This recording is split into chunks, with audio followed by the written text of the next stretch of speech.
তো চলুন আজকের এপিসোডের প্রথম ঘটনায় চলে যাব। তো সুজন ভাই উনি তো বেশ কিছু ঘটনা আমাদেরকে এর আগেও পাঠিয়েছিলেন, সেগুলো খুব দুর্দান্ত ছিল, গ্রামকেন্দ্রিক ঘটনা ছিল। সুজন ভাই কিন্তু বর্তমানে গাজীপুরের টঙ্গীতে কর্মরত রয়েছেন। উনি যে ঘটনাটি পাঠিয়েছেন এই ঘটনাটি মূলত ওনার এক কলিগ, যার বাড়ি হচ্ছে বগুড়াতে, তার নাম হান্নান।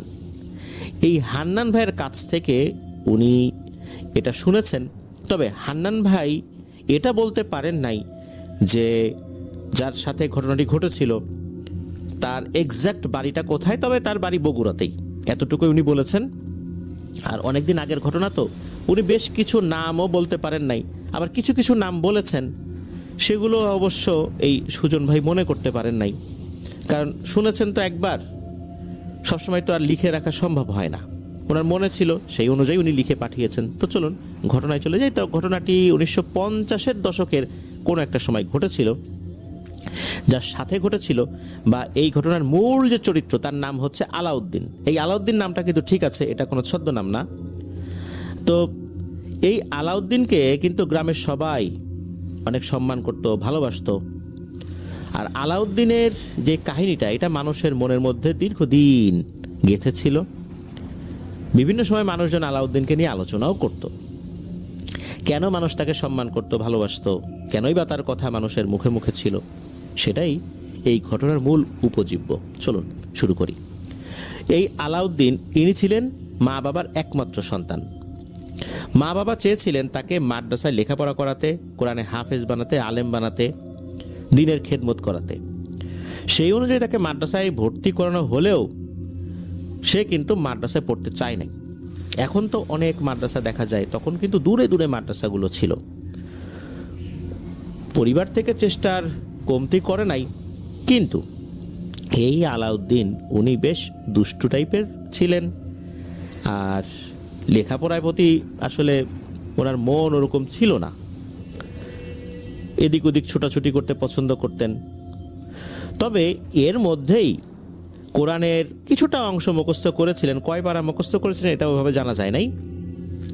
আলাউদ্দিনের বয়স তখন 15-16 বছর হয়ে গেছে।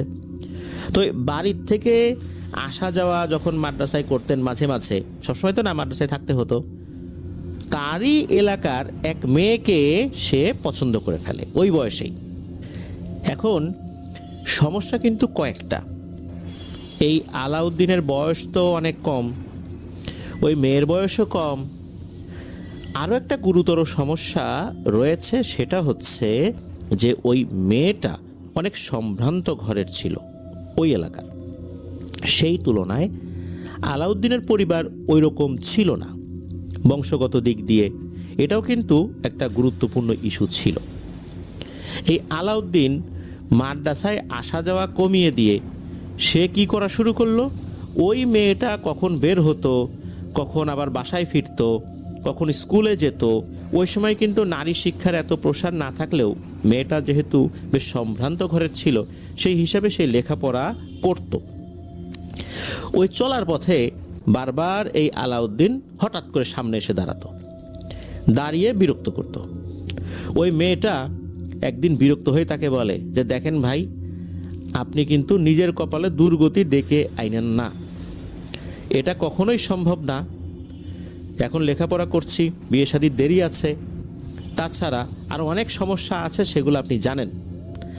আর আমি এসব বিষয়ে মোটেও আগ্রহী নই। আপনি আপনার রাস্তা মাপেন, আমার পথ ছাড়েন, আর এভাবে রাস্তায় এসে আমাকে বিরক্ত করবেন না। আর যদি আপনি বিরক্ত করেনই, আপনার সাথে সাথে আমারও দুর্গতি আছে। কেননা আমি আপনার সাথে কি কথা বললাম না বললাম এটা কিন্তু বাইরের লোকজন দেখবে না, বাইরের লোকজন দেখবে যে আমি আপনার সাথে কথা বলছি, আর এইটাই আমার পরিবারকে তারা বলবে। তখন আপনি তো মার খাবেনই, আমিও পরিবারের বেধড়ক পিটুনির শিকার হব। সুতরাং আপনি তাড়াতাড়ি ভাগেন, আর কখনো আমার সামনে আসবেন না। মেয়েটা এমনভাবে কড়া করে বলেছে, শোনার পর এই আলাউদ্দিন তো মনে একটু কষ্টই পেয়েছেন। মেয়েটা কিন্তু শুরুর দিকে তার সাথে কোনো কথাই বলতো না, ওই আলাউদ্দিন আসতো, কথা বলার চেষ্টা করতো, মেয়েটা পাশ কাটিয়ে চলে যেত। একটা পর্যায়ে বিরক্ত হয়েই মূলত মেয়েটাই মানে এই ধরনের কথাটা বলেছিলেন আর কি। এদিকে আলাউদ্দিন তো মনে কষ্ট পেয়েছেন, রাগও হয়েছেন। সে যখন তার বন্ধু বান্ধবদের সাথে বিষয়টা শেয়ার করেন, তখন এরা আবার একটা কুবুদ্ধি দেয় আলাউদ্দিনকে, যে এভাবে তো হবে না রে, তুই এক কাজ কর, ভালো কোনো তান্ত্রিকের কাছে যা, এই তান্ত্রিককে দিয়ে জাদুটোনা করিয়ে এই মেয়েটাকে তুই বিয়ে করতে পারবি। এরকম বুদ্ধি যখন দেয়, তখন তো আলাউদ্দিন চিন্তা করে আসলেই তো তাই, এইভাবে তো হবে না, জাদুটোনা করেই মেয়েটাকে আনতে হবে। এরপর থেকেই এই আলাউদ্দিনের লাইফস্টাইল চেঞ্জ হয়ে যায়। সে মাদ্রাসায় যাওয়া বন্ধ করে দেয়, বাড়িতেও ঠিকঠাক মতো আসে না, কোথায় কোথায় ঘুরে বেড়ায়, দিন রাত ঘুরে বেড়াচ্ছে। একটা পর্যায়ে সে একটা তান্ত্রিকের সন্ধান পেয়েও যায়। মূলত এরকম ঘোরাঘুরি করে সে তান্ত্রিককে খোঁজ করছিল, যে কোথায় গেলে এই কাজটা করা যাবে। সেই তান্ত্রিকের কাছে গিয়ে তার এই ব্যর্থতার কথা জানায়। এ কথা শোনার পর ওই তান্ত্রিক বলে যে, বাপুরে, তোর জীবনের বহুত একটা সময় পড়ে আছে, তোর জীবনের কেবল শুরু, এখনো তোর বিয়ের বয়স হয় নাই, সুতরাং যা, বাড়ি যা, লেখাপড়া কর, দেখবি যে এর থেকেও ভালো মেয়েকে তুই বিয়ে করতে পারবি। এ কথা শোনার পর আলাউদ্দিন বলে যে, না, কোনোভাবেই সম্ভব না, আমি লেখাপড়া ছেড়ে দিছি এই মেয়ের কারণে, আমাকে ওই মেয়ের স্বামী হইতেই হবে, ওই মেয়েকে আমার বিয়ে করতেই হবে, এই ধরনের কথাবার্তা বলতেছে। এখন এই তান্ত্রিক তো বুঝতে পেরেছেন যে আসলে এই ছেলেটা এখন বয়সের কারণে এরকম আবেগী। তান্ত্রিকের তো বয়স হয়েছে, সে তো আর আবেগী না। আর এই তান্ত্রিক সে ব্ল্যাক ম্যাজিক করলেও তার ভিতর তখনও বোধ জ্ঞান ছিল, টাকার কাছে যে নিজে বিক্রি হয়ে যাবেন বা এরকম কারোর ক্ষতি করবেন, বিষয়টা আসলে এরকম না। তখন তান্ত্রিক তাকে বারবার তাড়িয়ে দিচ্ছিলেন, সেও নাসরবান্দা, ছাড়ে না, মাসের পর মাস ওই তান্ত্রিকের পিছনে ঘুরতেছে। একটা পর্যায়ে তান্ত্রিক দেখলেন যে আসলে এই ছেলেটা নাসরবান্দা, সে আমার কাছে না হোক অন্য কারো কাছ থেকে কিন্তু জাদুটোনা করেই আনবে, তাতে হিতে বিপরীত হতে পারে। তখন তান্ত্রিক চিন্তা করলেন যে আসলে আমার তো কোনো উত্তরসূরি নাই, এই ছেলেটা দেখতেছি যে খুব ভালোই আগ্রহী, যদি একে কিছু শিখাই যেতে পারি। আর এর ভিতরেও তখন একটা বিবেক বুদ্ধি চলে আসবে, এই মেয়ের কথা তখন ভুলে যাবে, বয়সও বাড়বে, আস্তে আস্তে এই মেয়ের থেকে তার মন উঠে যাবে একটা দীর্ঘ গ্যাপ হয়ে গেলে। তো তান্ত্রিক এরকম চিন্তা করছেন। তান্ত্রিক বলে, আচ্ছা ঠিক আছে, তোকে আমি কিছু দিব নে, তুই থাক, আমার সাথে থাক। এইভাবে তান্ত্রিকের সাথে থেকে থেকে তান্ত্রিক কীভাবে কাজ টাজ করে এগুলো দেখছে। তো এইভাবে আরও বেশ কিছু দিন কেটে যায়, বেশ কিছু দিন বলতে প্রায় 3-4 বছর। এই সময়ের মধ্যেও তো আলাউদ্দিনের বয়সও বেড়েছে, কিন্তু তার ওই যে চিন্তা ওই মেয়ের প্রতি, এটা কিন্তু বিন্দুমাত্র কমে নাই। তান্ত্রিকের চিন্তা ভাবনাই ভুল হয়ে গেল। আলাউদ্দিনকে সে বিভিন্ন কথা বলে যে ফিরায় আনবেন, সেটা কিন্তু হয়নি। একটা পর্যায়ে আলাউদ্দিন তো খুব ভালো করে ধরছে যে আর কতদিন, অনেক দিন তো করলাম, এবার কিছু একটা আমাকে করে দেন। তখন তান্ত্রিক দেখলেন যে আসলেই তো মুসিবত, এই ছেলে তো কোনোভাবেই ফেরত আসলো না। তখন তান্ত্রিক বলে, আচ্ছা ঠিক আছে, তোকে আমি নিজে কিছু করে দেব না, তোর কাজ তুই করবি, তুই নিজেই তান্ত্রিক হয়ে যা, তুই নিজেই অনেক কিছু করা শিখে যা, সেটা করলে কেমন হয়। এই কথা শোনার পর আলাউদ্দিন চিন্তা করে আসলেই তো তাই, এইভাবে কবিরাজের পিছনে ঘুরে ঘুরে কোনো কাজ করার থেকে নিজে করাই তো ভালো। যখন এটাতে রাজি হলেন, তখন ওই তান্ত্রিক চিন্তা করলেন, যাক, আলাউদ্দিন তো টোপ গিলেছে, এই কাজ শিখতেও তো আরও 3-4 বছর সময় লাগবে, এর ভিতরে দেখা যাবে যে ওর মাথা থেকে এই মেয়ের চিন্তা দূরীভূত হয়ে গেছে, সে আবার অন্য অন্য চিন্তা ভাবনা করতেছে। এই চিন্তা কিন্তু তান্ত্রিক করেছেন, আর আলাউদ্দিন কিন্তু তার বিপরীত চিন্তা করেছেন, যে একবার শিখে নেই, তারপর দেখে ওই মেয়ের উপর কীভাবে জাদুটোনা করা যায়। যেহেতু তান্ত্রিক বলেছেন যে তাকে শেখাবেন, শেখানোর প্রথম যে ধাপ, যে আসলে আলাউদ্দিন প্রস্তুত কিনা শারীরিকভাবে মানসিকভাবে, তখন ওই তান্ত্রিক বলেন যে একটা জায়গার কথা, ওই জায়গায় তাকে যেতে হবে রাতের বেলা, কোনো এক অমাবস্যা রাতে। আর এমন একটা জায়গার কথা বলেছেন সেখানে দিনের বেলাতেই মানুষজন যায় না, আর রাতের বেলা যেতে হবে। সে কথা শোনার পর আলাউদ্দিন বলে, কোনো ব্যাপার না, আমি যাব, কোনো সমস্যা না। তান্ত্রিক বলেন, ওখানে যাওয়ার পর নাকি অনেকগুলো অদ্ভুত ধরনের কলা গাছ দেখতে পাওয়া যাবে, যে কলা গাছগুলো দেখতে অনেক সুন্দর। আমরা যে ধরনের কলা গাছগুলো দেখি, কলা গাছের যে পাতাগুলো হয়, এই পাতাগুলো যখন শুকিয়ে যায়, শুকিয়ে একদম শুকনো হয়ে কলা গাছের সাথে লেগে থাকে, কিন্তু এমন কিছু কলা গাছ সে দেখতে পাবে এত সুন্দরভাবে সেগুলো লাগানো, এরকম শুকনো কোনো ডাল সেখানে থাকবে না। কলা গাছগুলো দেখতে খুবই সুন্দর হবে। এই কলা গাছগুলোর মধ্যে এমন একটা কলা গাছ আছে, যেই কলা গাছে 3টা তোড় আছে। তোড় বলতে 3টা জায়গা থেকে কলার কাঁধি বের হয়ে আসে, মানে 3টা কাঁধি রয়েছে। এই রকম গাছ নিচ থেকে এক কোপে কেটে দিতে হবে, এক কোপে। আর ওই কোপটা দেওয়ার আগেও আর একটা বিষয়ে খেয়াল করতে হবে, ওখানে যাওয়ার পর নাকি মাটির ভেতর থেকে ঝিনঝিন ঝিনঝিন শব্দ করতে করতে একটা জিনিস ওই কলা গাছের ভিতরে ঢুকবে নিচ থেকে। একবার উপরে উঠবে শব্দ করতে করতে, একবার কলা গাছের গোড়ার দিকে নামবে, আবার উপরের দিকে উঠবে, আবার নিচের দিকে নামবে। যখন ওই উপর নিচ করতে থাকবে তখন কিন্তু কলা গাছটা থরথর করে কাঁপতে থাকবে। যখন ওই শব্দটা আস্তে আস্তে মাথার দিকে উঠবে তখন এক কোপে গোড়া থেকে কলা গাছটা কেটে ফেলতে হবে। তাতে করে হবে কি, ওই জিনিসটা ওইটার ভেতরে আটকে যাবে। এরপর ওই কলা গাছটা কাঁধে নিয়ে এই তান্ত্রিকের বাসায় চলে আসতে হবে। তো এরকম কথা বললেন, আর তান্ত্রিক বললেন যে এরপর তোর তান্ত্রিক হওয়ার প্রথম যাত্রা শুরু হবে, এটা তোর পরীক্ষা। কিন্তু এই পরীক্ষায় যদি একটু ভুল করা হয় বা এক কোপে যদি ওই কলা গাছটা না কাটা হয়, কলা গাছের কোনো একটা আঁশও যদি অবশিষ্ট থাকে, কলা গাছের গোড়ার সাথে লেগে থাকে, তাহলে কিন্তু মৃত্যু নিশ্চিত। এরপর যে কয়েকটা দিন ছিল, আলাউদ্দিন কি করেছে, বিশাল বড় একটা ধারালো রামদা সে নিয়ে আসছে। প্রতিদিন সেটাতে শান দেয়, মানে ধার দেয়, আর আশেপাশে যে কলা গাছগুলো আছে সেই কলা গাছের উপর সেটার ধার পরীক্ষা করে।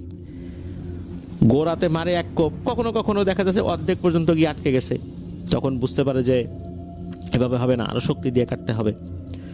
এইভাবে টানা কয়েকদিন সে বিভিন্ন কলা গাছের উপরে প্র্যাকটিস করেছে, যাতে করে এক কোপে গোড়া থেকে কলা গাছটা ফেলে দেওয়া যায়। এরপর ঘনিয়ে আসে সেই অমাবস্যার রাত।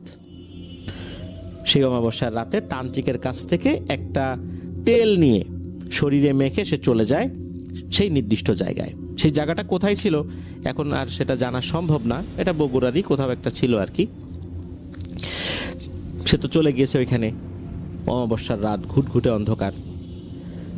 কিন্তু নির্দিষ্ট জায়গায় আসার পর সে দেখে কোথাও তো কোনো কলা গাছ দেখা যায় না। কি জ্বালাতন, কলা গাছ পাবো কোথায় এখন, সব জায়গায় তো ঘুটঘুটে অন্ধকার। এরকম করতে করতে এদিক ওদিক তাকাতে তাকাতে হঠাৎ করে একটা জায়গায় দেখে বেশ আলোকিত। আলোর উৎস যে কি এটা বোঝা যাচ্ছে না।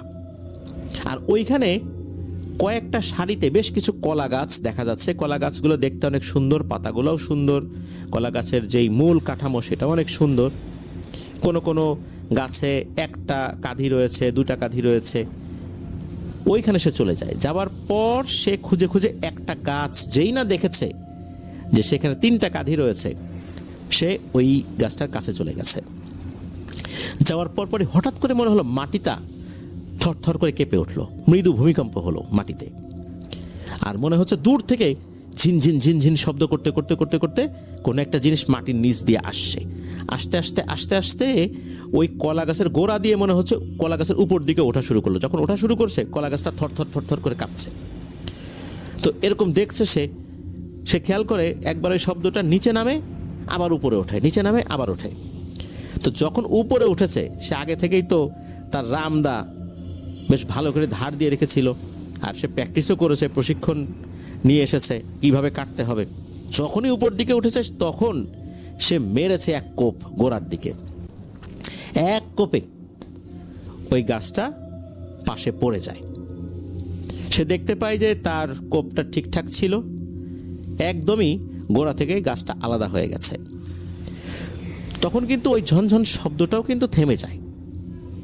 এরপর আর তো কোনো কাজ ছিল না, কলা গাছটা কাঁধে উঠিয়ে সে হাঁটা শুরু করেছে। এমনিতেই আলাউদ্দিন যথেষ্ট শক্তিশালী হয়ে গিয়েছিল, আর ওই কলা গাছটা যে অনেক মোটা ছিল তাও কিন্তু না, চিকনই ছিল মোটামুটি, মানে অনায়াসেই সেটা তোলা যায় আর কি।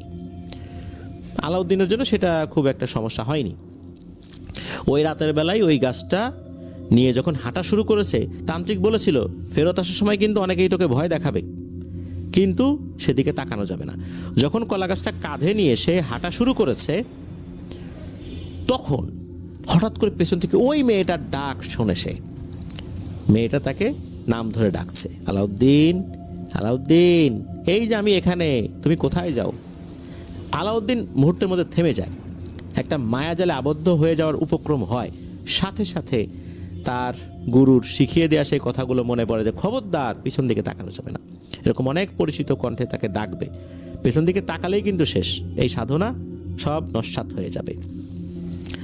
আলাউদ্দিন পিছন দিকে তাকায় না, সোজা হাঁটা শুরু করে। আলাউদ্দিন একটা বিষয় খেয়াল করে, সেটা হচ্ছে যে সে যখন হেঁটে আসছিল, বিভিন্ন জায়গায় তো গাছপালা রয়েছে, সেখানে ওই পেঁচার ডাক, ঝিঝি পোকার ডাক, বিভিন্ন নিশাচর প্রাণীর ডাক শোনা যাচ্ছিল। কিন্তু যখন সে গাছ নিয়ে ওই দিকটাতে আসা শুরু করে, সাথে সাথে মনে হচ্ছে কোনো এক অজানা কারণে সকল ধরনের ডাক থেমে যায়, ঝিঝি পোকার ডাকও থেমে যায়। মনে হচ্ছে এরা ডাকতে ভুলে গেছে, এমন একটা অবস্থা। সে চলে আসে। প্রতিমধ্যে বেশ কিছু ঘটনা ঘটেছিল, বিভিন্ন ধরনের প্রাণীর অবয়ব নিয়ে তার কাছে আসার চেষ্টা করেছে, তবে আলাউদ্দিন সেটাতে কোনো পাত্তা দেয়নি। সে চলে আসে তান্ত্রিকের বাসায় এসে ধরাম করে সেই কলা গাছটা তান্ত্রিকের উঠোনে ফেলে। তান্ত্রিক তো জেগেছিল, সেও চিন্তিত ছিল যে আলাউদ্দিনের কি হয় না হয়। সে দেখলো যে না, আলাউদ্দিন ঠিকঠাক মতোই কাজটা করতে পেরেছে, কোনো সমস্যা নাই। আলাউদ্দিনকে দেখে তান্ত্রিক বলে, হ্যাঁ তুই আসলেই পারবি, তোর দিয়ে কাজটা হবে। এরপর থেকে আলাউদ্দিনের তান্ত্রিকতা শেখার কাজটা শুরু হয়। কিভাবে শিখেছিল এটা আসলে জানা যায় না, তবে জানা যায় যে তান্ত্রিক এমন কিছু বিদ্যা তাকে শিখিয়েছিল যেই বিদ্যা প্রয়োগ করতে তান্ত্রিক নিজেও ভয় পেত। সে নিজেও কখনো ওই বিদ্যা প্রয়োগ করেনি, তবে সে সেটা জানত। সে 5 বছর এই আলাউদ্দিনকে এই কাজ শিখিয়েছিল। আলাউদ্দিন কিন্তু এই 5 বছর অনেক কিছু শিখলেও ওই মেয়েটার চিন্তা মাথার থেকে দূর করতে পারে নাই। তান্ত্রিক শেষ পর্যন্ত দেখলো যে আলাউদ্দিন নাছোড়বান্দা, সে এই মেয়েটার চিন্তা মাথা থেকে কোনোভাবেই দূর করতে পারবে না। এখন আলাউদ্দিনকে তো শিখিয়ে দিয়েছে সে, আলাউদ্দিন নিজের থেকে যা কিছু করার সে করবে, সে নিজে আর কিছু করে নাই। এর মধ্যে কিন্তু আলাউদ্দিনের বয়সও বেড়েছে, সেই 16 বছর বয়সে ওই মেয়ের পিছু পড়েছিল। এর মধ্যে কিন্তু অনেকগুলো বছর কেটে গেছে, 5 বছর ধরে খালি শিখেছে, তার আগে প্রায় 3 বছর চলে গেছে, তার মানে 8 বছর। এখন তো সে বিবাহের উপযোগী হয়ে গেছে। ওইদিকে ওই মেয়েটাও লেখাপড়া শিখেছে। এর মধ্যে তার কিন্তু বিয়ে শাদী হয়নি, সে লেখাপড়া করছিল। শোনা যায় এরপরে আলাউদ্দিন এমন কিছু তন্ত্রমন্ত্র প্রয়োগ করেছিল, ওই মেয়েটা সে নিজে থেকেই আলাউদ্দিনের কাছে চলে এসেছিল। তার সাথে বিয়ে হয়, সংসার শুরু হয়। তবে শুরুর দিকে আলাউদ্দিন এই বিষয়টা তার স্ত্রীকে বলেনি। একটা সময় এসে বলেছিল, বলার পর তার স্ত্রী রাগ করেছিল, মন খারাপ করেছিল, তবে মেনেই নিয়েছিল। যাক, আমার জন্য এই ছেলেটা এত কষ্ট করেছে, কি আর করা, জাদুটোনা করেই হোক আর যে কোনো কারণেই হোক, আল্লাহ চাইছেন বলেই তো জাদুটোনা কাজ করেছে, তা না হলে তো হতো না। মেয়েটা মেনে নেয়, তার সাথে ঘর সংসার করতে থাকে। আর আলাউদ্দিন সে যেহেতু আর অন্য কোনো লেখাপড়া করেনি, এই তান্ত্রিকতায় শিখেছিল। তবে এখানে একটা বিষয় বলে রাখা ভালো যে আলাউদ্দিন এই 5 বছরে বিভিন্ন ধরনের দুর্ধর্ষ প্রকৃতির জিনদেরকে বশ মানিয়েছিল। তবে সে ব্ল্যাক ম্যাজিক প্রয়োগ করেছিল শুধু তার স্ত্রীর বেলাতে, তার স্ত্রীকে পাওয়ার জন্য। এছাড়া নাকি সে কখনোই ব্ল্যাক ম্যাজিক প্রয়োগ করেনি। এমনি যে ঝাড়ফুঁক সে শিখেছিল তার গুরুর কাছ থেকে, সেগুলো সে করেছে। সে খারাপ ভালো দুটোই শিখেছিল, তবে খারাপটা সে কখনোই প্রয়োগ করেনি। বিভিন্ন মানুষ তার কাছে আসতো, ট্রিটমেন্ট দিত, মানুষগুলো আল্লাহর রহমতে ঠিক হয়ে যেত। আলাউদ্দিন নামাজ কালাম পড়া শুরু করে, সে বেশ ধার্মিক হয়ে যায়। সে যেহেতু ব্ল্যাক ম্যাজিকের প্র্যাকটিসটা করতো না, যদিও সে সেটা জানতো। আর আলাউদ্দিন কখনোই কারো কাছে টাকার আবদার করতো না, যে যেটা দিত, কেউ যদি নাও দিত কখনো চাইতো না। অনেক দুর্ধর্ষ প্রকৃতির জিনকেও নাকি সে বোতলবন্দি করে মাটির নিচে পুঁতে দিয়েছে। এরকম ঘটনা ঘটেছে, যার কারণে মানুষ তার যেই কাজগুলো, তারপরে তার ভিতরে লোভ কম ছিল, এই কারণে মানুষ তাকে সম্মান করতো, ভালোবাসতো। তবে দীর্ঘ সংসার জীবনে 3 বার তার স্ত্রী সন্তান সম্ভব, বা শুরুর দিকে আর কি হলেও এই সন্তানগুলো মৃত অবস্থায় জন্ম নিয়েছে। আলাউদ্দিন কিন্তু ট্রিটমেন্ট করেও এই 3 সন্তানকে আসলে বাঁচাতে পারেনি। আলাউদ্দিন তার ভাগ্যের লিখনটা মেনে নেন যে আল্লাহ চান নাই তাই হয় নাই। আর তাছাড়া উনি যেহেতু প্যারানর্মাল বিষয়গুলোর সমাধানের চেষ্টা করেন, এগুলো একটা প্রভাব তো থাকতেই পারে। উনি আল্লাহর উপর ভরসা করে রইলেন। তবে এরপরে ওনার সন্তানাদি হয়েছিল, কয়েকজন মেয়ে হয়েছিল আর 2টো ছেলে সন্তান, 3টা মেয়ে হয়েছিল আর 2টো পুত্র সন্তান হয়েছিল। তা আলাউদ্দিন কিন্তু ভালোই জীবনযাপন করছেন, তার পারিবারিক কোনো সমস্যা ছিল না, চলছিল।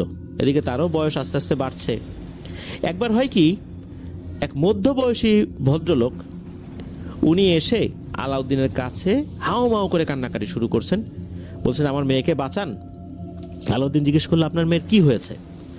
তখন ওই লোকটা বললেন যে আসলে কি হয়েছে বলতে পারি না, তবে আমার মেয়েকে শিকল দিয়ে বেঁধে রাখা হয়েছে, আপনি একটু দয়া করে আমাদের সাথে চলেন। আলাউদ্দিন তাদের কথা শুনে তাদের বাড়িতে গিয়েছিল। মেয়েটির এই অবস্থা দেখে আলাউদ্দিন বলল এই মেয়ের ট্রিটমেন্ট এখানে হবে না, এই মেয়েটাকে আমার বাড়িতে নিয়ে আসেন, তারপর ইনশাল্লাহ ট্রিটমেন্ট করা যাবে। আলাউদ্দিন খেয়াল করলেন এই মেয়েটার অবস্থা এতটাই খারাপ, সে আঁচড় দিয়ে নিজের শরীরের বিভিন্ন জায়গা ক্ষতবিক্ষত করে ফেলেছে। সেদিন রাত্রেই ওই মেয়েটাকে এই আলাউদ্দিনের বাড়িতে নিয়ে আসা হয়। আলাউদ্দিন সেই মেয়েটাকে উঠোনে বসান। যখন বসানো হয় তখন নাকি ওই মেয়েটার শরীরে এমন শক্তি চলে এসেছিল যে 5-7 জন শক্ত সমর্থ পুরুষ মানুষও তাকে ধরে রাখতে পারছে না। মাঝে মাঝে তার শরীরটা নাকি এমনভাবে ঝাঁকি দেয়, ছিটকে পড়ে যায় এরা। আলাউদ্দিন মেয়েটার চারপাশে যখন একটা গোল বৃত্ত করেছে, সাথে সাথে মেয়েটা একদম চুপচাপ শান্ত হয়ে বসে আছে। ঘন্টা 2 এরকম চুপ করে বসে আছে। আলাউদ্দিন তার দিকে তাকিয়ে আছে, সে কিন্তু কোনো কিছু পড়ছে না, মানে যে ঝাড়ফুঁক করছে না। আলাউদ্দিন তার দিকে তাকিয়ে আছে আর মেয়েটা চুপ করে আলাউদ্দিনের দিকে তাকিয়ে আছে। টানা 2 ঘন্টা তাদের মধ্যে এরকম আই কন্টাক্ট হয়েছে। এরপর আলাউদ্দিন হাত দিয়ে কি করলো, একটা ইশারা করলো ওই মেয়েটাকে, হাত দিয়ে ইশারা করলো, একটা গাছ দেখাই দিল।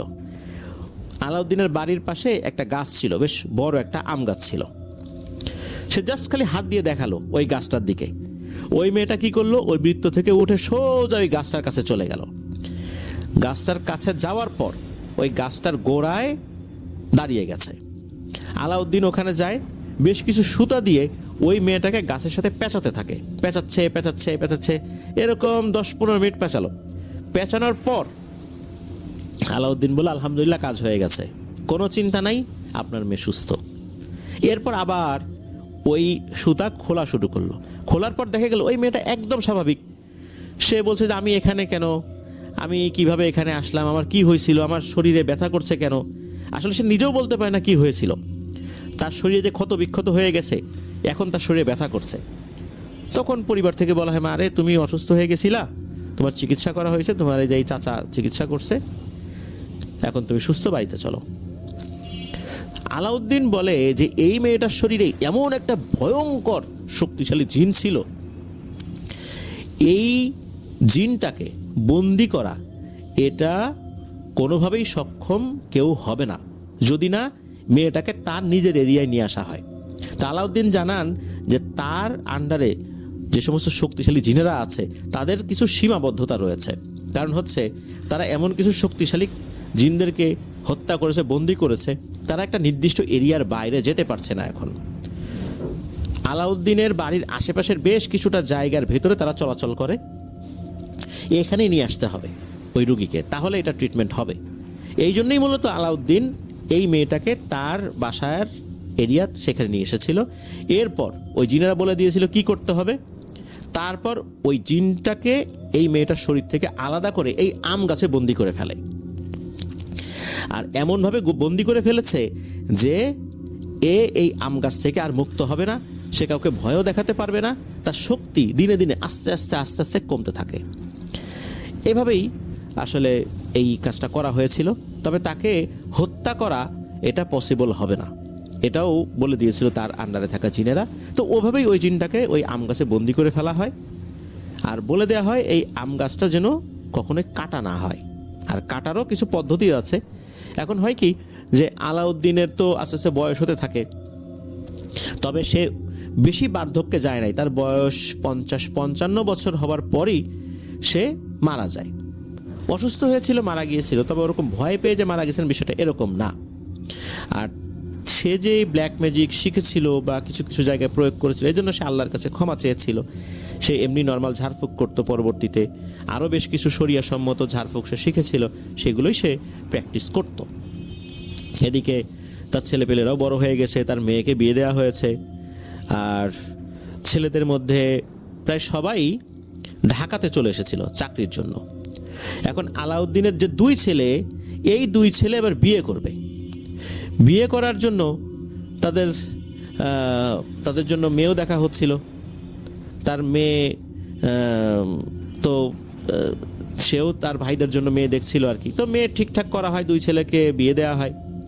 এই দুই ছেলের ওয়াইফ আবার বাড়িতেই থাকতো, অর্থাৎ আলাউদ্দিনের যে বাড়ি সেখানেই থাকতো, আর দুই ছেলে ঢাকায় থাকতো, চাকরি করতো। এখন হয় কি, দুই ছেলের বউ বাড়িতে থেকে সারাক্ষণ ঝগড়াঝাটি করতো, একে অন্যের পিছনে লেগে থাকতো। যেহেতু আলাউদ্দিনের মেয়েদের বিয়ে হয়ে গিয়েছিল, তারা তো আর বাড়িতে থাকতো না।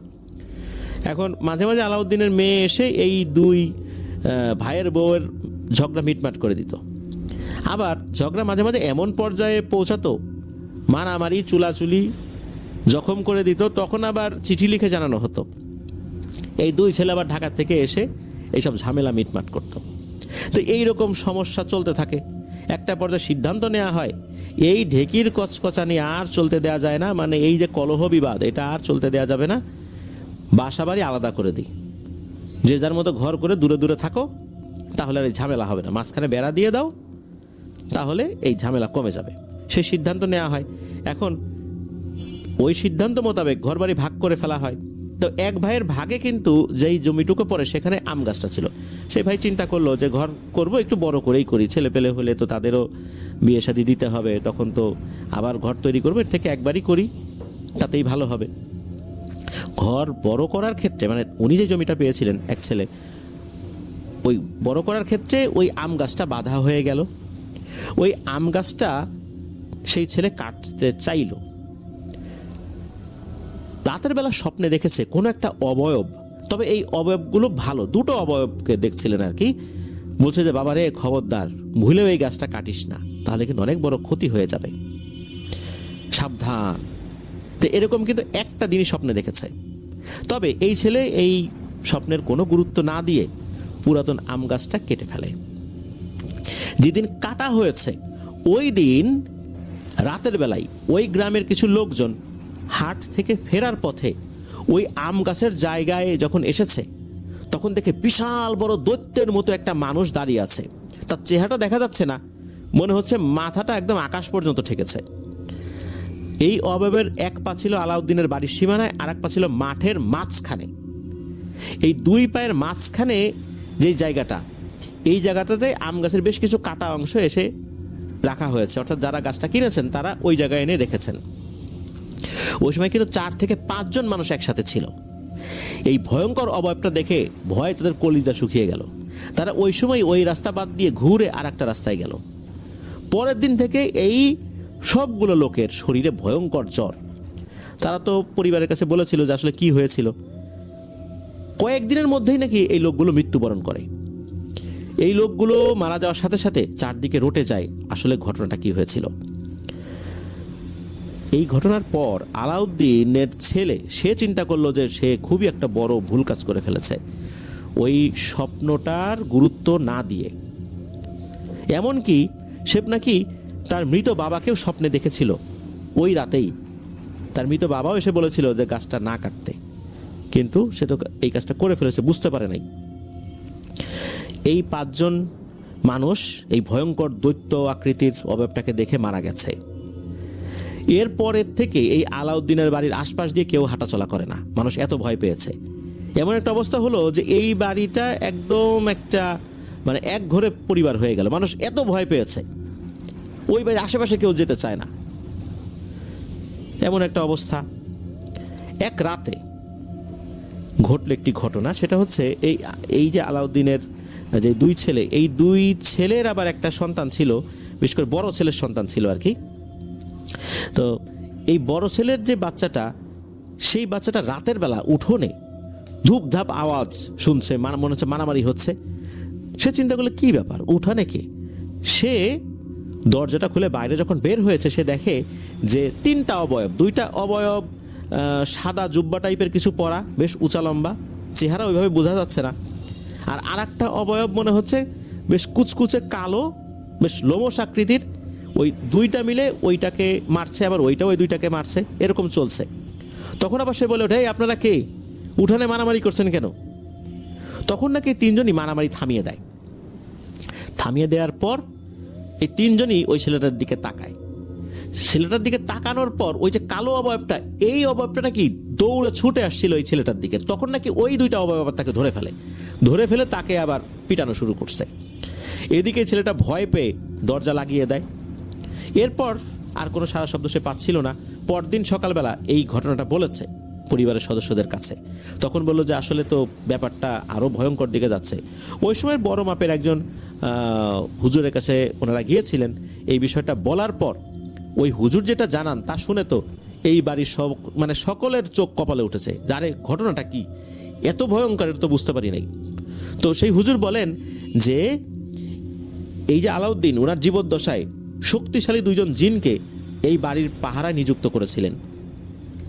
আর এই যে ভয়ঙ্কর যে জিনটাকে আম গাছে বন্দি করেছিল, সময়ের সাথে তার শক্তি কমে এসেছিল।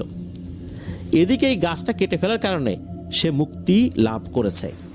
আর এর চেহারাটা নাকি এতটাই ভয়ঙ্কর, মানুষ তো দূরের কথা, জিনেরাও একে দেখলে ভয় পায়। আর এর দর্শন যে পাবে, সে এমন অসুস্থ হবে, এই অসুস্থ হয়েই সে মারা যাবে। মূলত ওই 4-5 জন মারা গেছিল এই কারণে। এখন এটার আর কোনো সমাধান নাই, সে মুক্তি পেয়ে গেছে। সমাধান একটা হতে পারে, এখান থেকে তাদেরকে সরে চলে যেতে হবে। এই ভিটা এরকমই পড়ে থাকবে, অন্য জায়গায় চলে যেতে হবে, এতেই সমাধান হতে পারে। এরপর ওনারা ওই ভিটাটা রেখে সবাই অন্যদিকে সরে চলে যান। তবে হ্যাঁ, একটা কথা, আলাউদ্দিনের ছোট ছেলে উনি নাকি একদিন ভোরবেলা মাছ ধরার উদ্দেশ্যে বাড়ি থেকে বের হয়েছিলেন। এরপর আর কখনোই বাড়িতে ফেরত আসে নাই। তো ভাই হারিয়ে গেছে, খুঁজে পাওয়া যাচ্ছে না। যতই বিবাদ, তাদের দুজনের মধ্যে তো এরকম বিবাদ ছিল না, সমস্যাটা ছিল তাদের দুই বউকে নিয়ে। দুই ভাইয়ের দুই বউ সারাক্ষণ ঝগড়াঝাটি করতো। অনেক খোঁজাখুঁজি করা হয়েছে, অনেক হুজুর কবিরাজকে বলা হয়েছে, কেউ কোনো সন্ধান দিতে পারে নাই যে তার ভাই কোথায় গেছে। এরপর মূলত বড় ভাই যে সে অনেক দূর চলে যায় ওই বাড়ির এরিয়া ছেড়ে। তার সন্তানাদি, তার নাতিরা এখনো আছে, বসবাস করছে।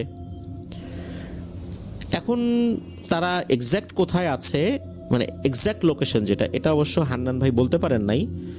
তবে ওই যে আলাউদ্দিনের যিনি ছোট ছেলে, তার রহস্যময় অন্তর্ধান, সবাই অনুমান করেন যে এই ভয়ঙ্কর দানবটাই এই কাজটি করেছে। তাকে একদম ভ্যানিশ করে দিয়েছে, তার ডেড বডিটাও পাওয়া যায় নাই। তো এটাই ছিল ঘটনা। প্রিয় লিসেনার্স, আশা করছি ঘটনাটি আপনাদের ভালো লেগেছে। চলুন চলে যাব আমাদের এবার এপিসোডের পরবর্তী আরও একটি নতুন ঘটনায়।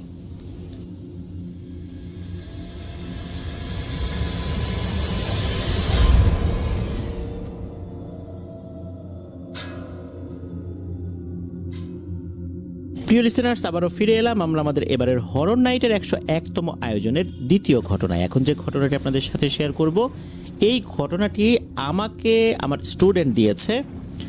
আর আমার স্টুডেন্ট বর্তমানে গভর্নমেন্ট ল্যাবরেটরি হাই স্কুলের 10ম শ্রেণীর বিজ্ঞান বিভাগে অধ্যয়নরত রয়েছেন। তার বাসা ঢাকার ধানমন্ডি শিকদার মেডিকেল অ্যাপার্টমেন্ট এরিয়াতে। গ্রামের বাড়ি নাটোর জেলার গুরুদাসপুর উপজেলার কর্মকারপাড়া গ্রামে। তার কয়েকটি ঘটনা কিন্তু ইতিমধ্যে আমরা প্রচার করেছিলাম। চলুন আজকের ঘটনায় চলে যাই। এই ঘটনাটি তাহিয়ান সংগ্রহ করেছে তারই ক্লাসমেটের কাছ থেকে। তবে তার ক্লাসমেট তার নামটা প্রকাশ করতে রাজি হয় নাই, কেননা যেই পরিবারের সাথে ঘটনাটি ঘটেছিল তাদের কাছ থেকে তো আসলে সেভাবে অনুমতি নেওয়া হয়নি এই জন্যই মূলত আমরা তার নাম বলছি না, আমরা তাহিয়ানের বন্ধু বলেই সম্বোধন করব তাকে। ঘটনাটি ঘটেছিল 2016 সালে ঢাকার আজিমপুর এলাকায়।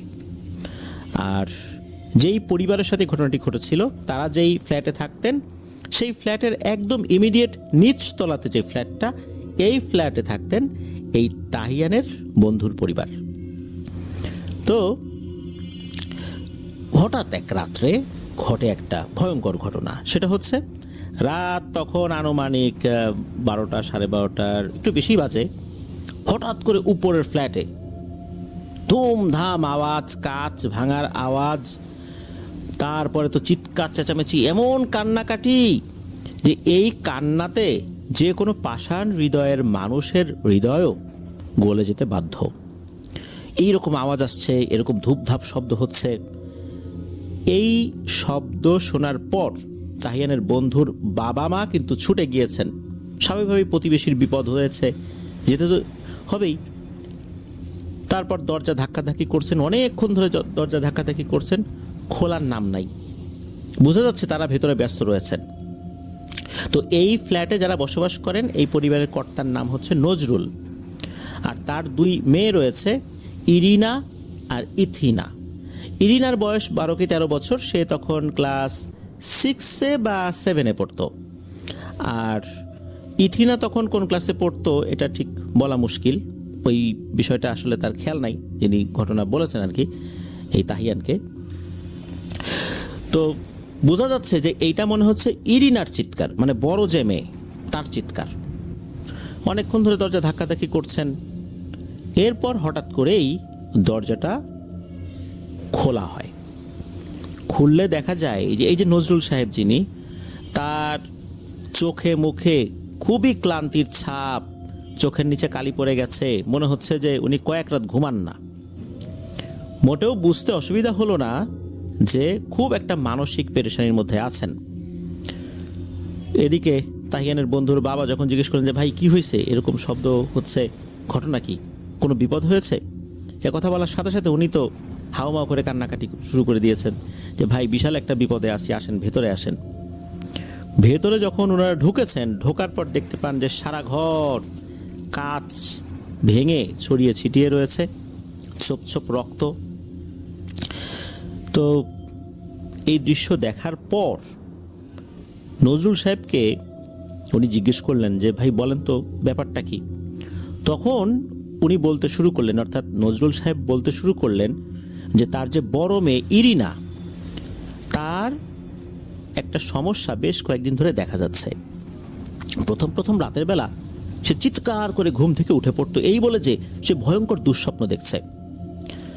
আর ঘুম থেকে ওঠার পর নাকি সে একটা অবয়ব দেখতে পেত। সে বলতো যে বাবা দেখো দেখো, ও দাঁড়িয়ে আছে, ও আমাকে নিয়ে যাও, আমাকে বাঁচাও বাবা, আমাকে বাঁচাও। মেয়ের কাকুতি মিনতি শুনে বাবা তো মেয়ের পাশে বসে থাকতেন যাতে করে মেয়ে নিশ্চিন্তে ঘুমাতে পারে। প্রথমে সান্ত্বনা দিতেন যে আরে মা তুমি দুঃস্বপ্ন দেখছো, কিছু না, দোয়া দুরুদ পড়ে শুয়ে পড়ো, কিছু হবে না ইনশাল্লাহ। কিন্তু এই সমস্যা তো যায় না। প্রথম উনি দুঃস্বপ্ন মনে করলেও ধীরে ধীরে ইরিনার মধ্যে কিন্তু ব্যাপক পরিবর্তন আসতে শুরু করে। সারাদিন কান্নাকাটি করে, স্কুলে যায় না, ঘরের কোণে বসে বসে গুনগুন করে কি যেন বলে। দিনে দিনে সে শুকিয়ে যেতে শুরু করেছে। এ কথা বলার পর এই যে তাহিয়ানের বন্ধুর বাবা, সে ইরিনাকে যখন দেখেছে একটু উকি দিয়ে দরজার পাশ থেকে, দেখে তো চমকে উঠেছে। কেননা ইরিনাকে সে বেশ কিছুদিন আগেও দেখেছে, একদম স্বাভাবিক ছিল, কিন্তু এখন মনে হচ্ছে তার হাড়ের উপর চামড়াটা মুড়িয়ে দেওয়া হয়েছে, এতটা শুকিয়ে গেছে। আর উনি যখন দেখেছেন তখন অবশ্য ইরিনার জ্ঞান ছিল না, চিৎকার চেঁচামেচি করতে করতে হয়তো অজ্ঞান হয়ে গেছে। তখন এই তাহিয়ানের বন্ধুর বাবার মনে কিছুটা খটকা লাগে। উনি বুঝতে পারলেন এটা তো আসলে স্বাভাবিক কিছু বলে মনে হচ্ছে না। এরপর আবার নজরুল সাহেব বলতে শুরু করলেন যে এই যেই রাতে ঘটনাটা ঘটলো, ওনারা সবাই স্বাভাবিকভাবেই খাওয়া দাওয়া করে ঘুমানোর জন্য প্রস্তুতি নিচ্ছিলেন। হঠাৎ করে ওনারা লক্ষ্য করেন ইরিনা ঘুমিয়ে গেছে। মনে মনে ওনারা খুশি হয়েছেন, কারণ রাত্রে তো আসলে সে ঘুমাতে পারে না। ওনারা চিন্তা করেন আজকে রাতে আর কোনো সমস্যা হবে না, কিন্তু ওনারা তখনও ভাবেন নাই যে সামনে কি ভয়ঙ্কর বিষয় অপেক্ষা করছে। ওনারা তো খাওয়া দাওয়া করেছেন, এদিকে এই যে নজরুল সাহেব ওনার স্ত্রী কয়েক রাত ভালো করে ঘুমাতে পারেন নাই, ওনারাও শারীরিকভাবে বেশ অসুস্থ হয়ে পড়েছেন। ওনারা তখন তাড়াতাড়ি করে খাওয়া দাওয়া করে ঘুমাতে যাওয়ার প্রস্তুতি নিচ্ছেন কেবল। তখন একবার মনে হলো যাই ইরিনার ঘরে যাই, গিয়ে দেখে আসি ইরিনা ঠিকঠাক মতো ঘুমাচ্ছে কিনা। ওনারা গিয়ে দেখে আসলেন মেয়েটা ঠিকঠাক মতোই ঘুমাচ্ছে। এরপর ওনারা এসে ঘুমিয়ে পড়েন। এরপর গভীর রাত হঠাৎ করে ইরিনার ফুপিয়ে ফুপিয়ে কান্নার আওয়াজে বাড়ির সবার ঘুম ভেঙে যায়। ইরিনা সে কিন্তু ওই রুমে একা ছিল না, তার ছোট বোন ইথিনাও তার পাশে ছিল, সেও ঘুমিয়েছিল। এই কান্নার শব্দ শোনার পর ইরিনার বাবা নজরুল সাহেব উনি উঠেছেন, ওনার স্ত্রী পাশে ঘুমিয়ে আছেন। তারও তো ভালো ঘুম হয় নাই, উনি আর তাকে ডাক দিলেন না, উনি নিজেই উঠলেন। আস্তে আস্তে ইরিনার ঘরের দিকে যাওয়া শুরু করলেন। তখন মনে হচ্ছিল ইরিনা কারো সাথে কথা বলছে, আর সে যার সাথে কথা বলছে তার কথাও শোনা যাচ্ছে। তবে উনি ঠিক বুঝতে পারছেন না যে ইরিনার সাথে যে কথা বলছে সে আসলে কি বলছে। নজরুল সাহেব কি করেছেন, ইরিনার ঘরে ঢোকার সাথে সাথে দরজার পাশে থাকা লাইটের সুইচটা অন করে দিয়েছেন। যখনই উনি অন করেছেন তখনই দেখেন এক বিভৎস দৃশ্য। আর এই জিনিস যে উনি কখনো দেখবেন এটা উনি কল্পনাও করেন নাই। উনি দেখেন ইরিনা যার সাথে কথা বলছে এটা আসলে কোনো মানুষ না, এটা বিশাল দেহি ভয়ঙ্কর একটা সাপ। যখনই লাইট দিয়েছে ওই সাপটা মাথা ঘুরিয়ে নজরুল সাহেবের দিকে তাকিয়েছে। এরপরই এই মোটা সাপটা একটা চিকন সাপের মতো জানালার যে শিক, এই শিকের ভেতর দিয়ে মুহূর্তের মধ্যে বাইরে বেরিয়ে গেল। এটা দেখার সাথে সাথে ইরিনা উত্তেজিত হয়ে গেল। সে চিৎকার চেঁচামেচি শুরু করে দিল। চেঁচামেচি করতে করতে তার রুম থেকে বাইরে বের হয়ে এসে এই কাচের জিনিসপত্র ভাঙচুর শুরু করে দিল। আর সে বলছে যে এই যে নজরুল সাহেব অর্থাৎ ইনার বাবা, সে কেন আলো জ্বালালেন, এখন এই জিনিসটার কাউকে বাঁচতে দেবে না। ইরিনা বারবার বলছে যে ও আমাকে নিয়ে যেতে এসেছিল, আমি যেতে চাচ্ছিলাম না, আমি ওর সাথে কথা বলছিলাম, কেন আলো জ্বালালা, এখন তো আর কেউ বাঁচতে পারবে না, সবাইকে তো মেরে ফেলবে। এই বলে সে ভাঙচুর করছিল। আর এই যে এত কিছু হয়ে যাচ্ছে, ইথিনা তো ঘুমিয়েই আছে, তার কিন্তু ঘুম আর ভাঙে নাই এর ভিতরে। ইরিনার মা সেও তো ঘুমিয়েছিল, এরকম চিৎকার চেঁচামেচি তারও ঘুম ভেঙে যায়। সে বাইরে বের হয়ে এসে দেখে এই অবস্থা, কাঁচ ভেঙে একাকার, ইরিনা চিৎকার চেঁচামেচি করছে। উনি এই দৃশ্য দেখে অজ্ঞান হয়ে পড়ে গেছেন। ইরিনার বাবা পড়ে গেছেন তো মহা মুসিবতে। এদিকে মেয়ে চিৎকার চেঁচামেচি করছে, আবার ইরিনার মা এই দৃশ্য দেখে অজ্ঞান হয়ে গেছেন। ইরিনা এই যে কাঁচ ভেঙেছে, যখন ছোটাছুটি করেছে তার শরীর থেকেও রক্ত বেরিয়ে গেছে, বিশেষ করে যখন কাঁচের উপর পা পড়েছে, এই জন্য ছোপ ছোপ যে রক্তের দাগগুলো। তো মারাত্মক একটা সমস্যার মধ্যে ওনারা আছেন। এই যে ঘটনাটা, এটা কিন্তু মূলত 5 মিনিটের মধ্যেই ঘটে গেছে। এরপর এই যে নজরুল সাহেব উনি তো এতটুকু বলে শেষ করলেন। এরপর ওই যে তাহিয়ানের বন্ধুর বাবা উনি রুমটা পরিষ্কার করতে সহযোগিতা করেন, কারণ এখানে হাঁটাটা খুব রিস্কি হয়ে যাবে। বিভিন্ন জায়গায় কাচের টুকরোগুলো ছড়িয়ে ছিটিয়ে আছে। ঘরটা উনিও পরিষ্কার করেন, নজরুল সাহেবও পরিষ্কার করে। তো ওই রাত্রের ঘটনা কিন্তু ওই পর্যন্তই। এর একদিন কি 2 দিন পরে নজরুল সাহেবের ওয়াইফ এই তাহিয়ানের বন্ধুর যেই বাসা আর কি, এই বাসায় আসছে। আসার পর ওই বন্ধুর মাকে উনি ডাকলেন, বেশ হাঁপাতে হাঁপাতে এসেছেন। এসেই বলছেন যে ভাবি, বড় একটা বিপদে পড়ছি, একটু সাহায্য করতে হবে। এখানে একটা বিষয় বলে রাখা ভালো, এই যে তাহিয়ানের এই বন্ধু তারা কিন্তু হিন্দু। ওইদিকে বিপদের কথা শুনে সেই বন্ধুর মা বললেন যে ভাবি বলেন না কি বিপদ, আমি সর্বোচ্চ চেষ্টা করব সহযোগিতা করার জন্য। তখন উনি বললেন যে ভাবি, ঢাকেশ্বরী মন্দির থেকে এই যে প্রসাদ, যেটা এই প্রসাদ এনে দিতে হবে। তখন উনি জিজ্ঞেস করলেন যে কেন এই মন্দির থেকে এই প্রসাদ এনে দিতে হবে কেন? তখন উনি বললেন আর এক ভয়ঙ্কর ঘটনা, যে এই যে দুপুরবেলা, মানে ওই দিন দুপুরবেলা যেদিন আর কি ঘটনা ঘটেছে এই প্রসাদ চাওয়ার আগে, ওই দিন থেকেই নাকি এই ইরিনা অদ্ভুত আচরণ করতে শুরু করেছে। দুপুর থেকে আর কি সে বলতে থাকে রক্ত খাবো, রক্ত দে। এই একই কথা বারবার যখন বলছে, স্থানীয় একজন কবিরাজকে ডেকে আনা হয়। তিনি ঝাড়ফুঁক করেন। এক পর্যায়ে ওই জিন ইরিনার শরীরে নাকি হাজির হয়। সে এসে বলে যে যদি ঢাকেশ্বরী মন্দির থেকে প্রসাদ এনে তাকে দেয়া হয় তাহলে সে ভেবে দেখবে সে যাবে কি না। যাবে যে এটা বলে নাই। তখন কবিরাজ বলে ঠিক আছে, এটা এনে দেওয়ার ব্যবস্থা করা হবে। এরপরই মূলত ইরিনার মা চিন্তা করেছে যে কাকে বলা যায়। ইমিডিয়েট নিচের তলার ফ্ল্যাটে যেহেতু তাদেরই পরিচিত জন আছে, ওই রাত্রে তো এই তাহিয়ানের বন্ধুর বাবা গিয়েছিলেন ওখানে, এই জন্যই মূলত ওনার কাছে ছুটে এসেছেন। যেহেতু ওনারা হিন্দু, ওনারা ঢাকেশ্বরী মন্দিরে যান, সেখানে প্রসাদ যদি পাওয়া যায়, ওনারা যদি সহযোগিতা করেন। তো এই কথা শোনার পর তাহিয়ানের বন্ধুর মা কিন্তু একটু চিন্তিত হয়েছিলেন এই কারণে যে এই জিনিসটা যে উনি এনে দেবেন, যদি ওই জিনটা কোনো কারণে আবার ওনাদের পরিবারের উপর ক্ষিপ্ত হয় তখন তো হবে আর একটা ঝামেলা। তবুও প্রতিবেশীর বিপদে তো সাহায্য সহযোগিতা করতেই হবে, এই চিন্তা করে উনি না করেন নাই। উনি দ্রুত ঢাকেশ্বরী মন্দিরে চলে যান। সেখানে পুরোহিতের সাথে কথা বলে ওখানে যে প্রসাদ থাকে তার কাছ থেকে প্রসাদ নিয়ে আসেন। তখনও কিন্তু কবিরাজ বাসাতেই ছিল। সেই প্রসাদ এনে দেওয়া হয় অল্প সময়ের মধ্যেই, যেহেতু আজিমপুরেরই ঘটনা, আর ঢাকেশ্বরী মন্দির তো আজিমপুরই, ঢাকার। ওই প্রসাদটা যখন দেয়া হয় ইরিনার সামনে, ইরিনা নাকি খেয়ে নেয়। এরপর ইরিনা সেন্সলেস হয়ে যায়।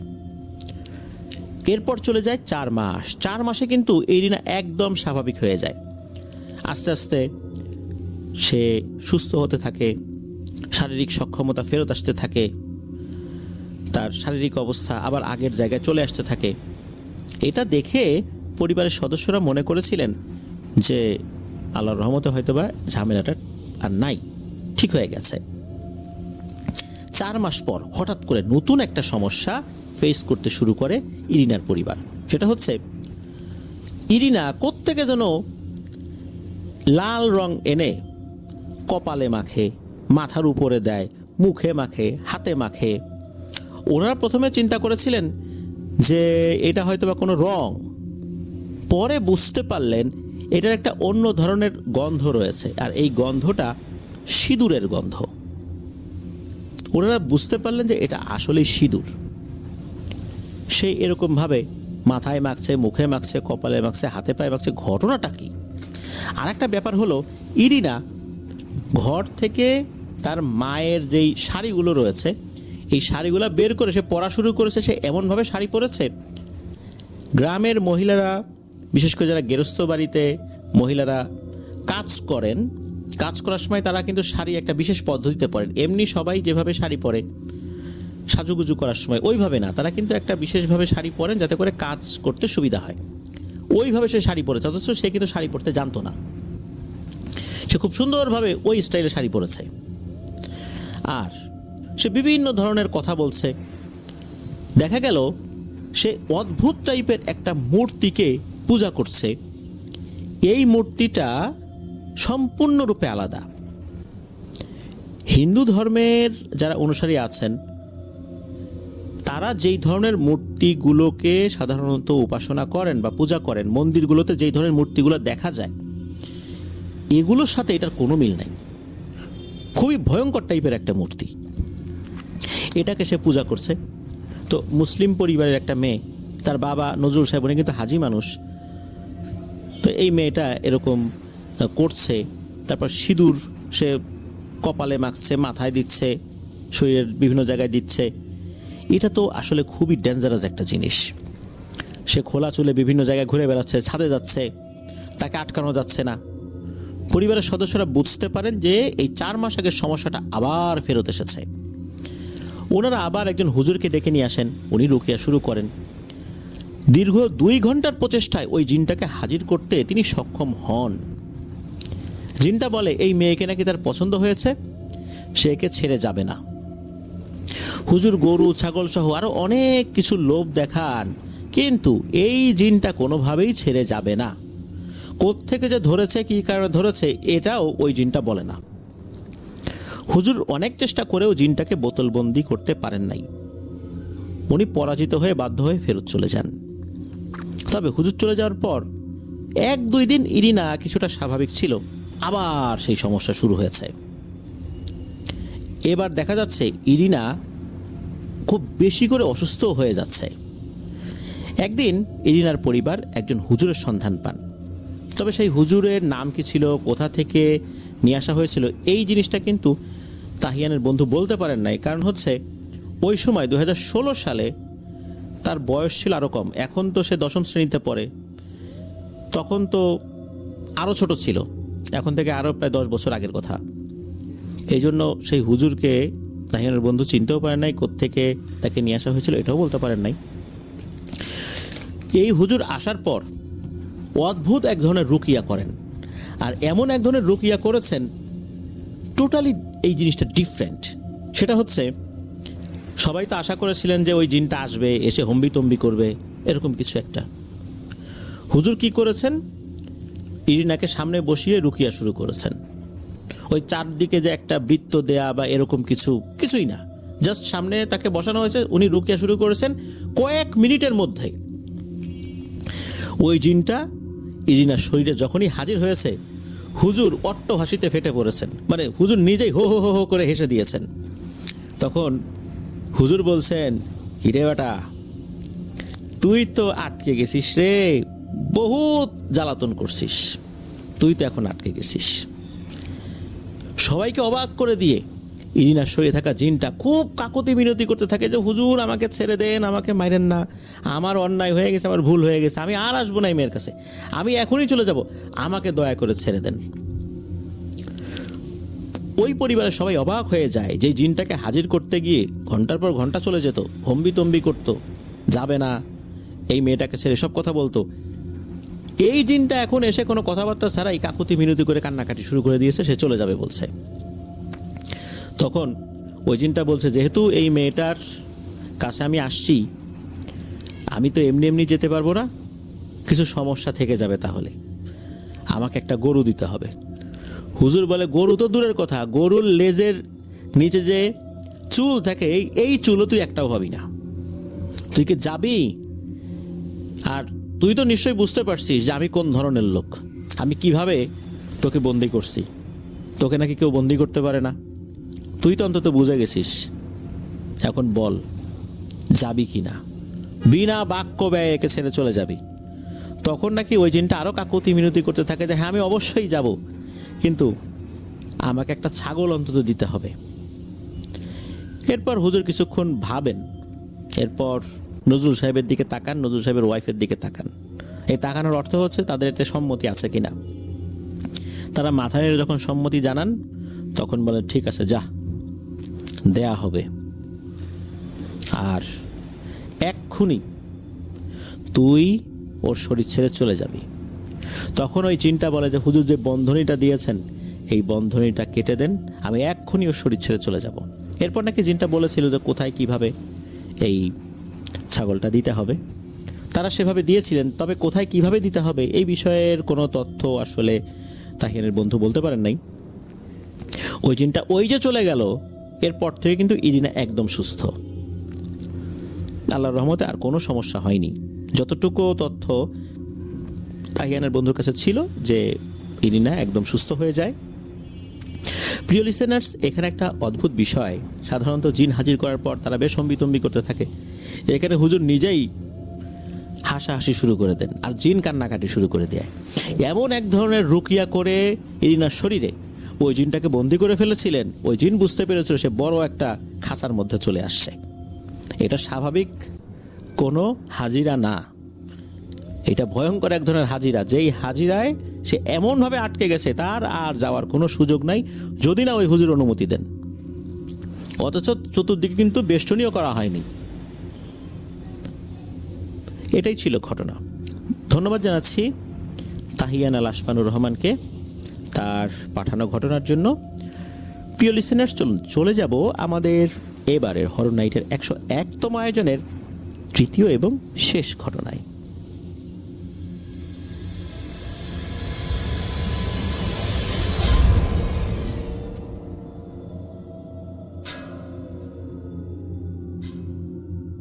ফিরে এলাম প্রিয় লিসেনার্স আমাদের এবারের হরর নাইটের 101তম আয়োজনের তৃতীয় এবং শেষ ঘটনায়।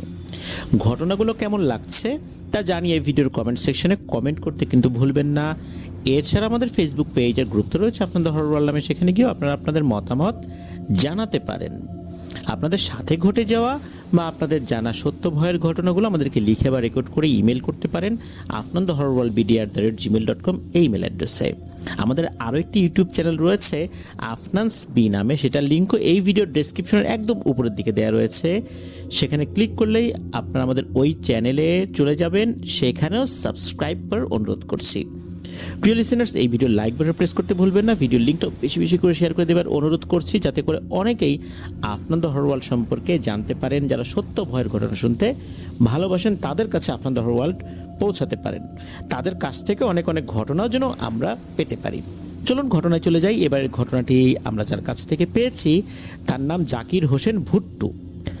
ভুট্টু ভাইয়ের বাড়ি সিরাজগঞ্জ জেলার শাহজাদপুর উপজেলার খুকনি ইউনিয়নের রূপসী গ্রামে। উনি যে ঘটনাটি পাঠিয়েছেন এই ঘটনাটির সূত্রপাত, অর্থাৎ এই ঘটনাটি মূলত ব্যাপকভাবে ওই পরিবারের লোকজন উপলব্ধি করতে পারেন 1999 কি 2000 সালে। স্থান সিরাজগঞ্জ জেলার বেলকুচি উপজেলার দৌলতপুর যেই ইউনিয়ন রয়েছে সেই ইউনিয়নের কান্দাপাড়া গ্রামে। ওই গ্রামে একটা ছেলে, তার নাম হচ্ছে মামুন। মূলত মামুনের সাথে অদ্ভুত টাইপের কিছু সমস্যা শুরু হয়ে যায়। মামুন হঠাৎ করে বোবা হয়ে যেত, কথা বলতে পারতো না, আবার একা একাই ঠিক হয়ে যেত। যখন বোবা হয়ে যেত বাড়ির পাশে বা কোনো একটা কোনায় একদম চুপ করে বসে থাকতো, কথা বলতো তো নাই, খাওয়া দাওয়া করতো না, এলোমেলো থাকতো, এরকম আচরণ দেখা যেত। তো হঠাৎ করে যখন এই আচরণটা প্রকট হলো তখন স্থানীয় একজন কবিরাজ, যার নাম ছিল গোলাম ডাক্তার। এই গোলাম ডাক্তার কিন্তু নামে ডাক্তার হলেও উনি মূলত কবিরাজি করতেন, জিন ভূতের চিকিৎসাগুলো করতেন, প্যারানরমাল সমস্যা সমাধানে কাজ করতেন। তার আবার দুইজন শিষ্য ছিল, একজন নাম খোরশেদ আর একজনের নাম জোয়ারদার। যেখানে যেতেন এই দুই শিষ্যকে নিয়ে যেতেন। এই গোলাম ডাক্তারকে ডাকা হয় এই মামুন নামক ব্যক্তির চিকিৎসা করার জন্য। তো গোলাম ডাক্তার উনি ওনার দুই শিষ্যকে নিয়ে আসছেন। ওনার চিকিৎসা করার যে সমস্ত যন্ত্রপাতি লাগে এই ধরনের কবিরাজি ট্রিটমেন্ট করার জন্য আনুষঙ্গিক জিনিসপত্র নিয়ে ওনারা আসছেন। এই মামুনের বাড়িতে আসতে গেলে প্রায় 1 থেকে 1.5 ঘন্টার পথ পাড়ি দিতে হবে, তবে ভ্যান যোগে, ভ্যানে আসতে হবে। রাস্তাও বেশি ভালো না, এই জন্যই 1 থেকে 1.5 ঘন্টা লাগবে। এখন অবশ্য অনেক তাড়াতাড়ি চলে আসা যায়, যেহেতু রাস্তাঘাটের অনেক উন্নয়ন হয়েছে সেখানে। আস্তে আস্তে যখন এই মামুনের বাড়ির কাছাকাছি চলে আসছেন ওনারা, তখন এই গোলাম ডাক্তার তার শিষ্যদেরকে বলেন যে, দেখ রে, অবস্থা তো মনে হচ্ছে বেশি ভালো না, আমার কেমন যেন লাগতেছে, তোরা কিন্তু ভুলেও আমার অনুমতি ছাড়া কোনো কিছু করতে চাস না, তাহলে কিন্তু ঝামেলা হয়ে যেতে পারে। তো এই কথা বলছেন। আর যখন ওই মামুনদের বাড়ির কাছে পৌঁছেছেন, সবাই ভ্যান থেকে নেমেছেন, তখন এই গোলাম ডাক্তার বলছেন যে, পাশে একটা দোকান আছে, আমি একটু পান খেয়ে আসি, তোরা যা, কিন্তু আমার অনুমতি ছাড়া তোরা কিন্তু কিছু করিস না, এখানে ঝামেলা আছে। খোরশেদ আর জোয়ারদার ভিতরে ঢুকে গেছেন। এই খোরশেদ আবার উঠতি বয়সী একটা কবিরাজ, যে গোলাম ডাক্তারের কাছ থেকে কেবল শিখছে আর কি। অনেক সময় হয় না যে মানুষ শিখেছে অল্প কিন্তু জাহির করে অনেক বেশি। গোলাম ডাক্তার একটু পান খেতে গেছে, এই সুযোগে এমন ভাব নেওয়া শুরু করছে খোরশেদ, সেই জন্য বিশাল এক কবিরাজ। ভিতরে ঢুকে হম্বি তম্বি শুরু করছে, এই রোগী কোথায়, তাড়াতাড়ি বসাও চকির উপরে, এটা সেটা এরকম বলা শুরু করেছে, আলাদা একটা ঘর দাও।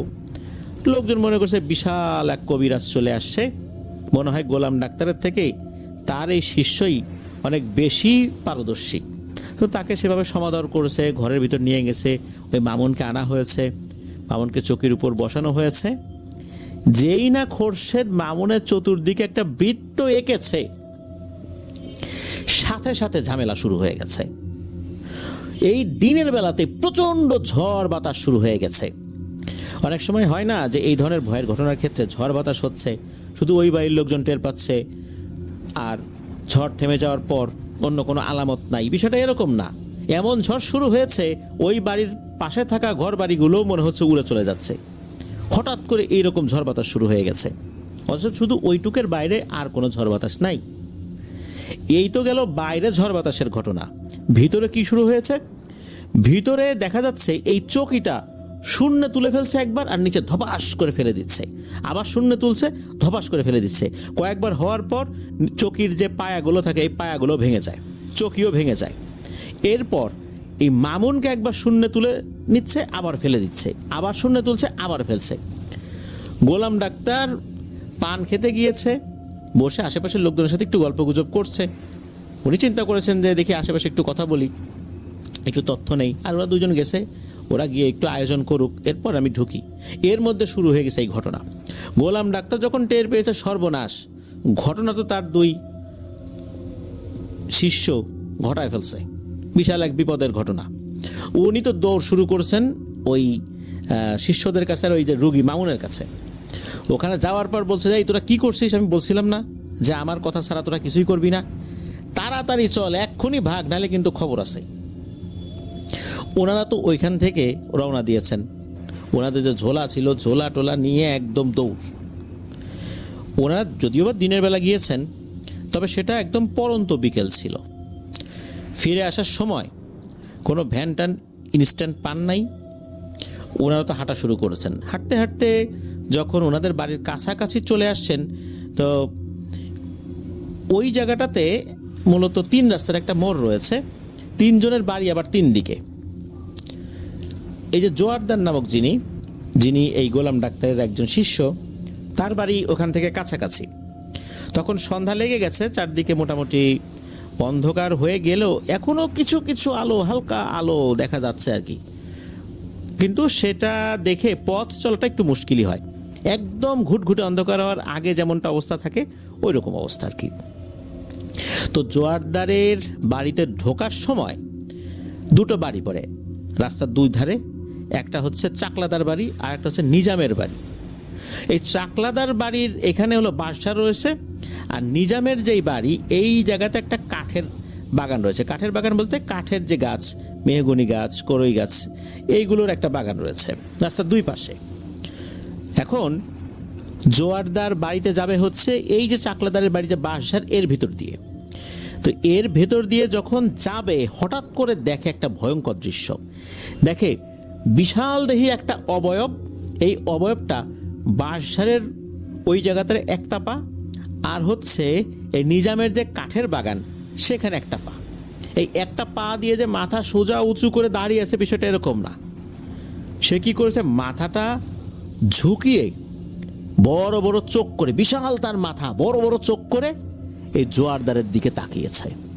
এই দৃশ্য দেখার সাথে সাথে জোয়ারদার উল্টো দিকে ঘুরে দিয়েছে দৌড়। ওখানে দাঁড়িয়ে যে সে দোয়া কালাম পড়বে তা করে নাই, উল্টো দিকে ঘুরে দিয়েছে দৌড়।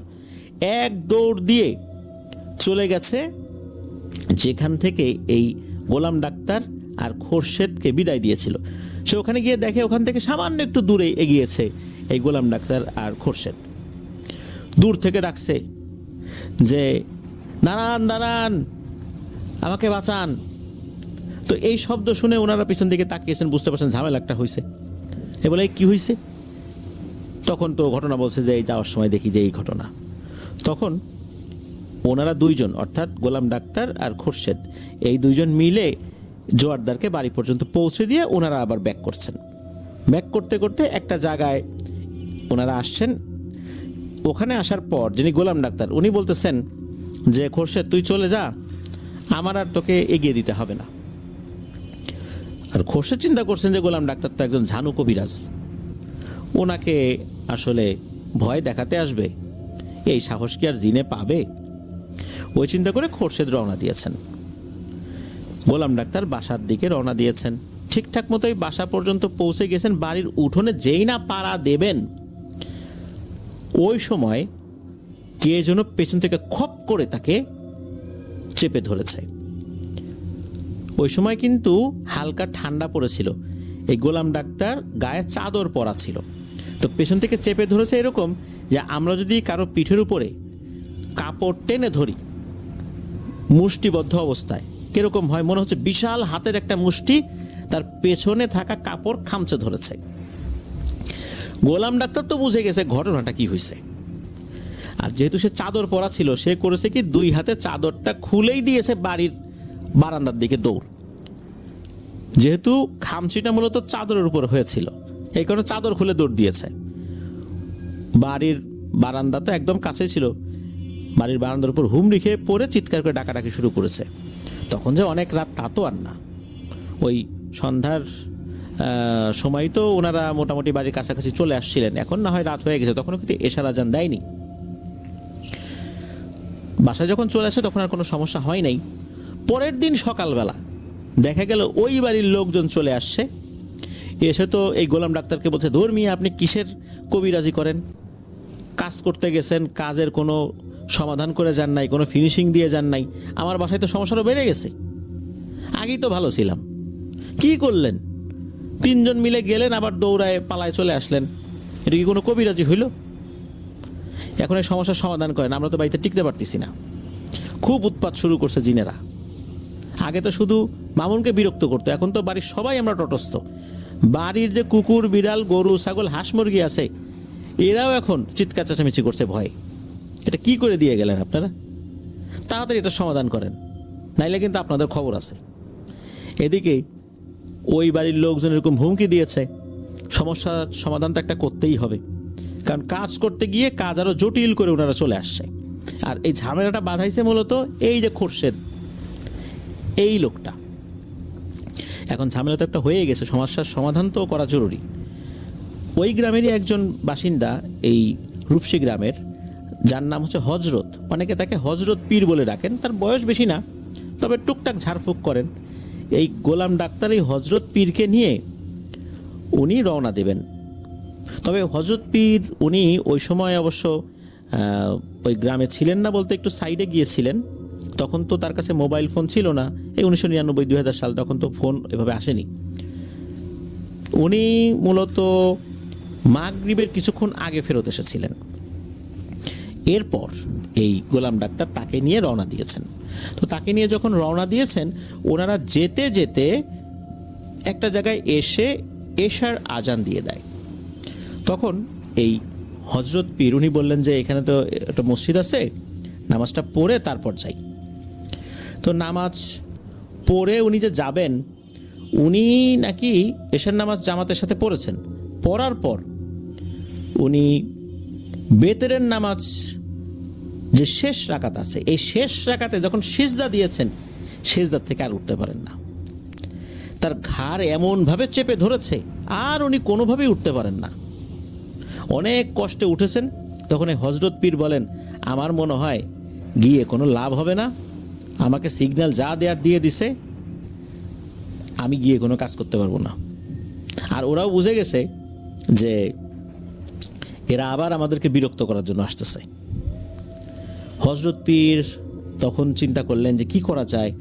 ওনার আবার একজন ওস্তাদ ছিলেন, যার বাড়ি হচ্ছে নাটোর, তার নামটা জানা যায় নাই।